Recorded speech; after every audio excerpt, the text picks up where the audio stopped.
Welcome to EPG Pathshala. I am Dr. Mrinmoy Pramanik. I teach comparative Indian language and literature at the University of Calcutta. Today we will discuss on the historiography of translation or translation and historiography. This is a module from Literary Translation in India paper, and the content of this module is written by me. The idea of a historiography of translation was so new that they had not yet had time to construct theoretical frameworks of their own. The comment made by Leah Weller. Each tradition and culture can be better understood with the historical study. Frederick Jameson's call for always historicizing, indeed slogan for the newly emerged academic discipline or newly discovered tradition and heritage of practice. Harry Levy, an American comparatist, once regretted the fact of academic practice of literature that it focuses more on literary theory than the literary history. It is not only the reality of literature in general, but it is indeed a reality in comparative literature more specifically.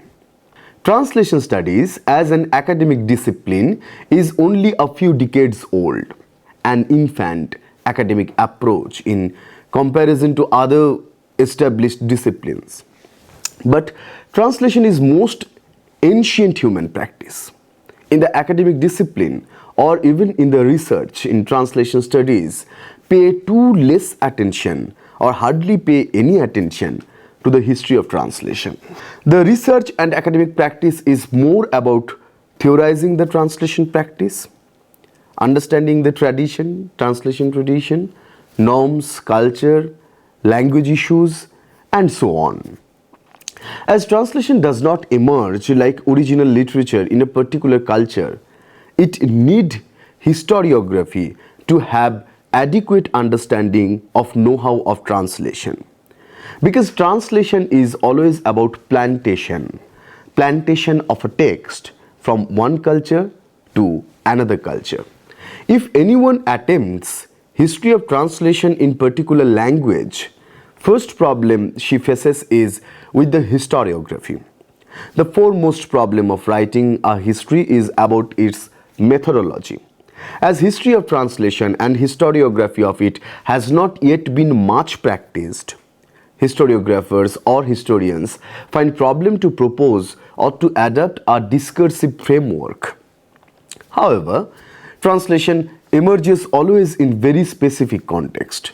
It involves history, politics and cultures, national and international issues, and so on. Different kinds of text are translated in a particular time. Historians do not know always how to accommodate such varieties of text have been translated into a particular language. Moreover, each translator has their own ideology, norms, and culture to choose a text, to translate a text. History of translation also has to have a deep study on the language used in translated text. Theme, chronology, language, author, none of the paradigms are sufficient to read the translation history, as it involves multiple types of text from different languages within or beyond national boundary. Now, let us talk about the definition of historiography. What is historiography? According to Fury and Salaviers in their 1988 work, according to their understanding, historiography is the study of the way history has been and is written, the history of historical writing. When you study historiography, you do not study the events of the past directly, but the changing interpretation of those events in the works of individual historians. Then what is literary historiography? The definition, what I quoted is about the definition of historiography. Now let us talk about literary historiography. Before going into historiography of translation, we need to have a clear understanding of target literature and target literary polysystem. Target culture, target language, and the polysystem of target literature instructs the source language, type of text, etc. to be translated. So literary history of target culture helps to have a better understanding of the ground where translation has been planted. Marco Zuvan defines literary historiography in this way. Literary historiography is a kind of discourse, or more precisely, a subset of historical discourse. And second, that literary history as a text sort is its most prominent genre. Both points are meant to stress that literary historiography, like any other scholarly discipline, has its own history, and that both its emergence and development have been strongly influenced by socio-cultural context in which and for which it has been produced. Literary historiography is a discourse because its knowledge is subject and context dependent. What is and can be known in historiography is produced intertextually through a chain of propositions and utterances, as well as constituted by disciplinary practices of agencies and institutions within a special field of social interaction. From this definition of literary historiography, or from this understanding notion of literary historiography, we can understand that why Kamban's Ramayana will be translated in a certain period, or in medieval Indian literature why Ramayana and Mahabharata will be translated, why Bible will be translated in a particular time, with the colonial modernity, with the civilizing mission, with the expansion of Christianity in India. Because this history of translating Ramayana and Mahabharata in Indian Bhasha, or the translation of Bible in different Indian languages, or translation of European literature in different Indian languages, need to have an intertextual and interdisciplinary study to understand this history of translation. Because such kind of works of translation never can be happened in isolation. So and so texts have been translated because the situation demands, situation permits, or situation needs the translation. And this is how history of translation works. The previous quotation by Zuban was more specifically about the historiography of literature or literary historiography. And this literary historiography simultaneously helps us to understand the situation, the position of translated text in particular literary culture. Now, let us talk, why do we need historiography? Mr. Burns states his purpose as follows: to characterize the intellectual background of each major period of human advance in Western civilization, show how the historical literature of each period has been related to its parent culture, point out the dominant traits of the historical writing in each era, indicate the advance, if any, in historical science, and then make clear the individual contributions of the major historical rights of the age. In the past 2 decades, the study of translation in history has been transformed. Where it was once a metaphor for new strategies of intellectual history, it is now an object of sophisticated epistemological inquiry.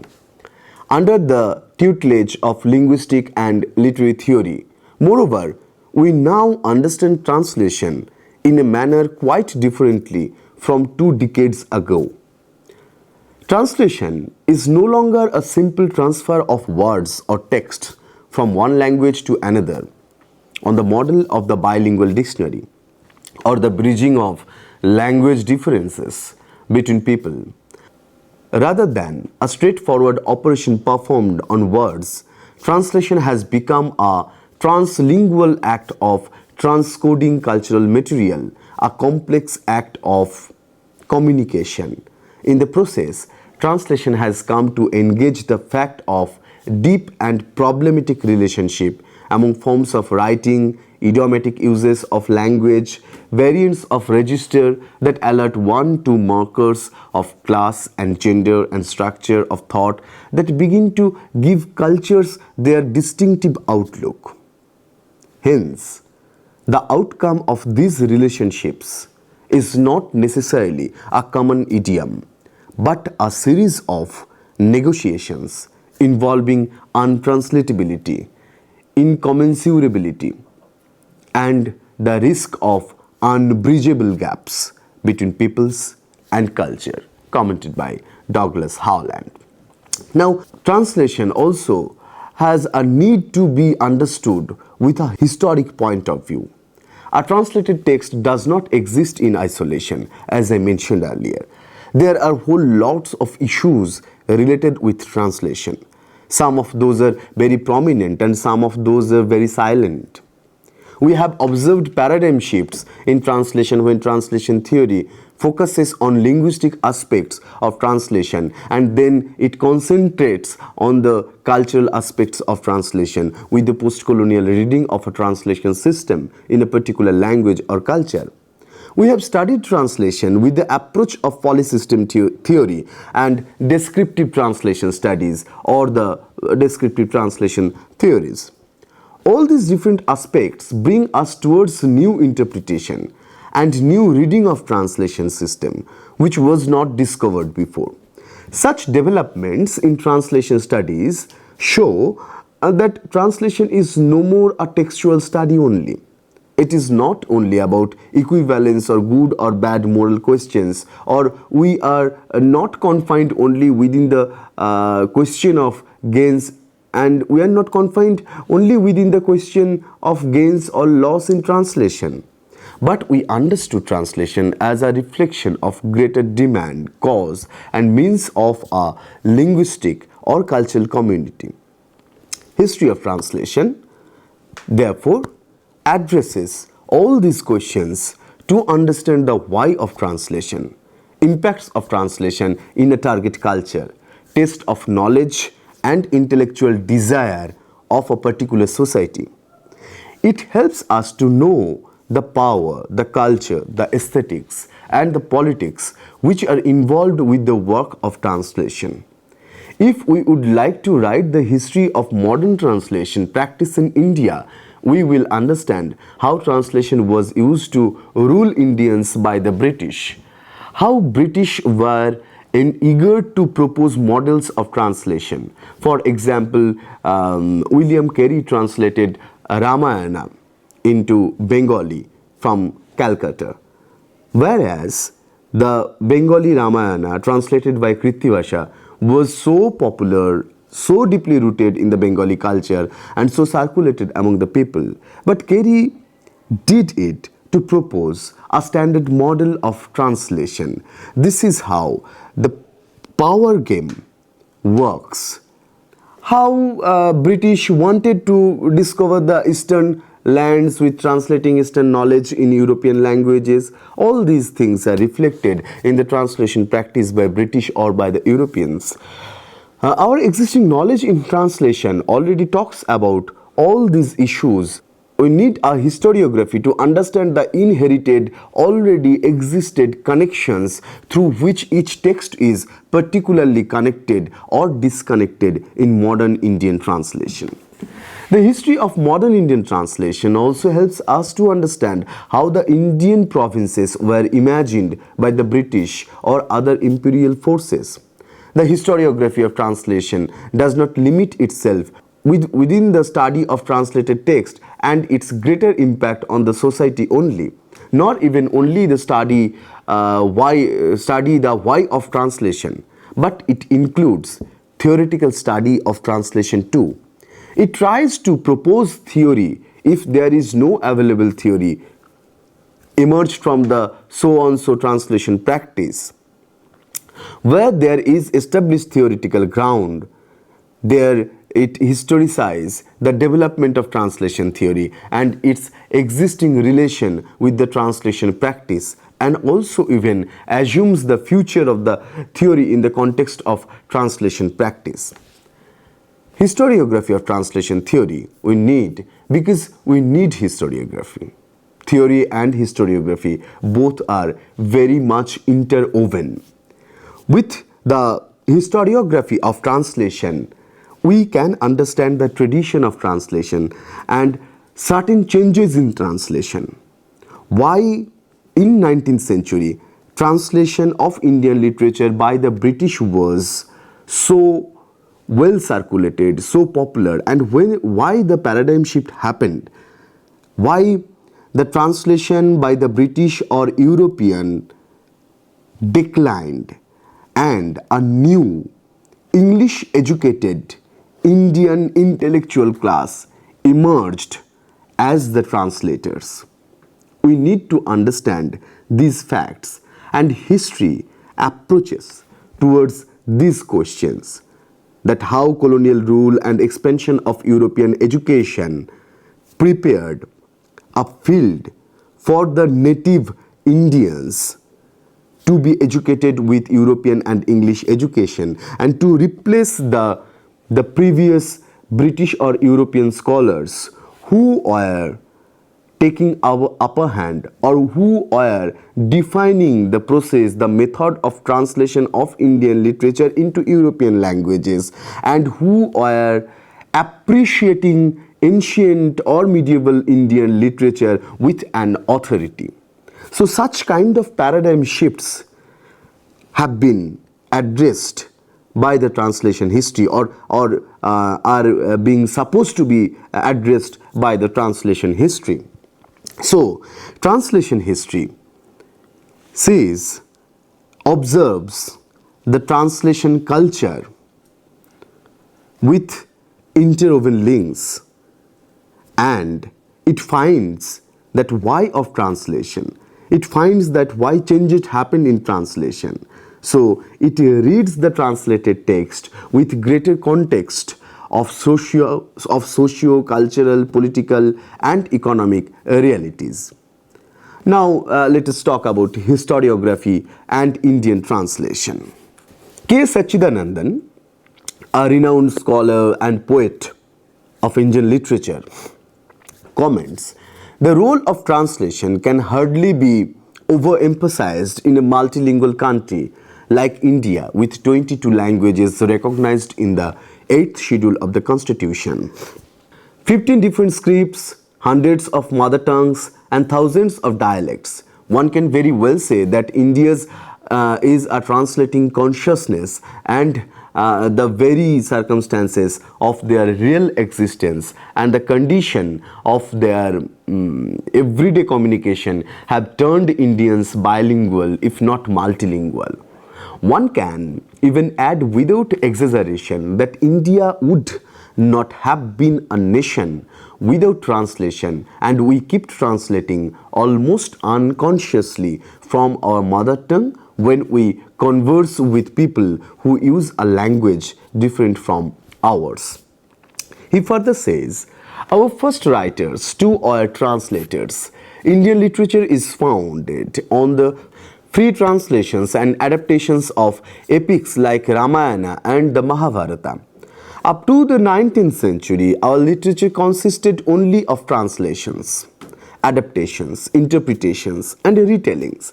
Translations of literary works as well as knowledge text, discourses on medicine, astronomy, metallurgy, travel, shipbuilding, architecture, philosophy, religion, and poetics from Sanskrit, Pali, and Prakrit, Persian, and Arabic have kept our culture vibrant and enriched our awareness of the world for long. Most of our ancient writers were multilingual. Kalidas's Shakuntala has Sanskrit and Prakrit. Poets like Vidyapati, Kabir, Mirabai, Guru Nanak, Namdev, and others each composed their songs and poems in more than one language. Unquote. For example, we can talk about Marathi saint poet Tukaram. His Avong is actually an instance of, an example of multilingual text. He took birth in Maratha and he started traveling through Maharashtra to Bihar, Uttar Pradesh, and he died in Punjab. So he traveled through different linguistic zones of India and he composed his songs, and naturally his songs appeared as multilingual text. So from this example, we can observe, we can understand that each text, there are so many kinds of text produced in Indian literature, and Avongs or Kalidas's plays are such kind of text what needs an approach of translation to have better reading of the text, to have a reading of context of the text. We need translation approach. This very nature of Indian literature and the multilingual skill of Indian authors of ancient and medieval period always used to speak with different languages and texts. There were simultaneous dialogues between languages. This practice with our history inherits needs to be historicized, not only to have better understanding of Indian translation but also to have better understanding of Indian literature. As Sachidanandan rightly points out that our early authors were translators, and Indian Bhasha literature for a long time only was enriched by the translation, recreation and adaptation. The history of Bhasha is necessarily the history of translation. In the beginning of Bhasha literature, translation was not literary other.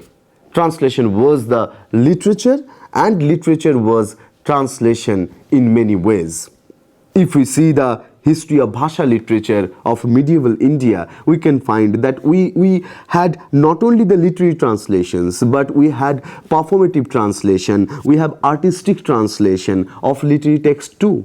So translation was so integral, so integrally rooted in the Bhasha culture. Not only that, if we see the time of colonial modernity, when with the European encounter, Indian literature was experiencing new genres, new themes and writing styles every day. When prose was emerging in Indian languages, can be better understood. All these situations can be better understood not only with the history of Indian Bhasha literature, but mainly with the historicization of Indian translation. Because when we are adapting an European genre of lyric poetry or short story or novel, we are actually translating the genre. So we need to have a translation history to understand the context from which this generic translation actually emerged. In the last year, Indian Institute of Advanced Study, Shimla, in 2015, organized a conference on the historiography of Indian translation. The call for paper, what they released, they tried to give possible hint of sources. What are the source of history of translation, or what can be the source of writing history of translation? As there is no framework of historiography of translation in Indian context, more specifically, nor even any of Indian Bhasha worked on it, Indian Institute of Advanced Studies, Shimla, go a step ahead to it. Before the conference proposed the theme, I, in my PhD dissertation, tried to find a framework of writing translation history in the context of Bengali translation. Indian Institute of Advanced Studies Shimla, in their call for papers, they say, apart from the translated text in all Indian languages, the focus would be prefaces, introductions, forewords, footnotes, glossaries, or postscripts written by translators, editors, authors, or anthologists, and thereby construct and infer views and theories pertaining to translation. It is expected that historiography of translational practices and models used in different languages will present divergent trajectories of translation practices and theorization of translation, and in the process enrich our existing understanding of translation in India.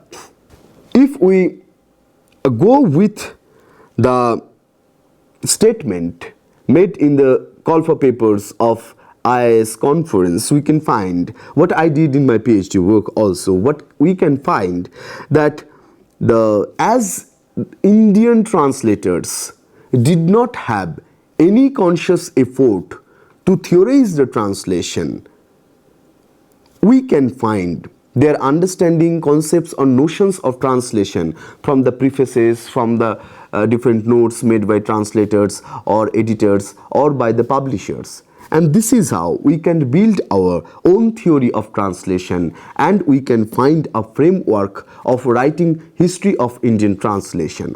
So each text is important for historicizing the translation in India, or theorizing the translation history or the process of translation in Indian context. In our history of Indian literature, we find translation in different periods of history as translation as resistance, translation as power, translation and caste, translation and patronization, translation and colonialism and imperialism, translation and nationalism, translation and nation, etc. All these things to be theorized not only in Indian literature as a whole, but in each Bhasha literature. Translation itself is a historiography, and it helps not only the scholars of translation studies but also the scholars of literary studies, as I hinted earlier. But translation is one of the most powerful tool to the historians in general.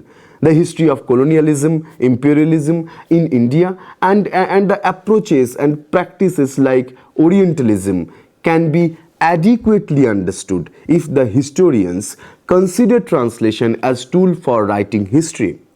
Translation reflects social psyche, cultural mind, political understanding, literary taste, aesthetic sense of the target literary or cultural system, and in that very moment it grasps the key of writing cultural history of a community.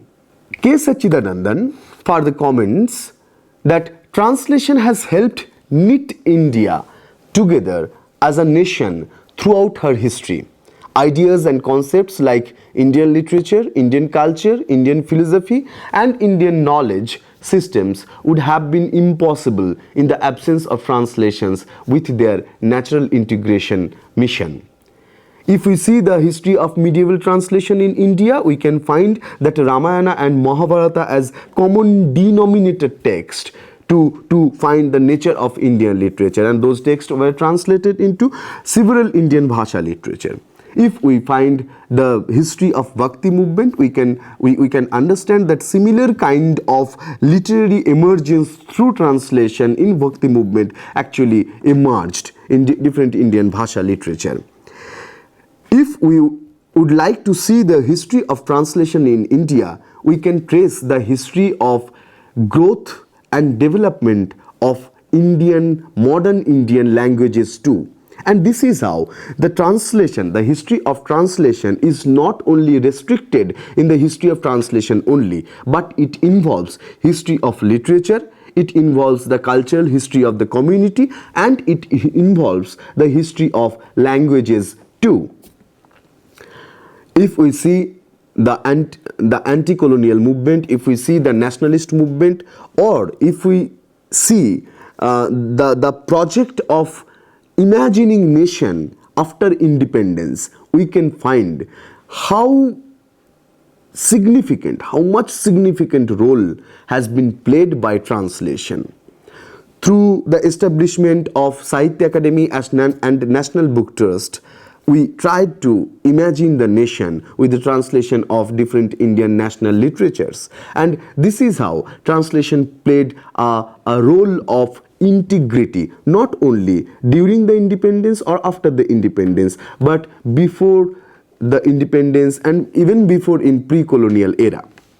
Now, it is very difficult or quite impossible to relate the history of translation chronologically or to situate the work of translations as total history.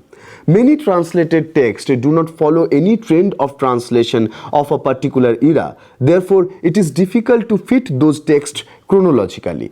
The best option was to create a broader spectrum to situate the translated text and study the trends of translating. Thematic history of translation offered a feasible way to organize a history of translation, as many texts may be taken to come under some general groupings of themes.